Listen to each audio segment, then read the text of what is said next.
Cinta itu ada 3 hal yang perlu kalian tahu. Pertama, kita cinta. Cinta itu artinya kita melihat dia, aku cinta dia, cinta nafsu, cinta pandangan, ataupun cinta pandangan pertama. Kemudian kita ngechat dia, sering kasih kabar buat dia, dia pun sering kasih perhatian buat kita. Kita udah nyaman sama dia, maka akan timbul rasa sayang buat dia. Kemudian yang ketiga, itulah rasa kasihan.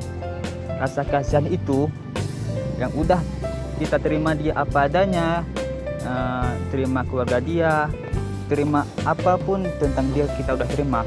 Itu udah melebihi rasa cinta dan sayang terhadap dia. Namun cinta itu sangat sulit untuk kita perjuangkan. Setiap kita berpacaran itu pasti ada rasa bosannya. Kita sering ngechat, sering kasih kabar, video call, ataupun sering ini itu, pasti kita akan merasakan bosan.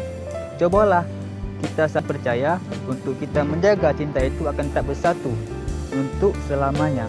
Bagaimana caranya? Perhatian buat dia, kasih kabar buat dia, dan yang paling terutama berdoa. Karena cinta itu kekal terhadap doa. Dan sujudmu itu pasti akan membawa cintamu dunia dan akhirat, agar kalian selalu berdua selamanya.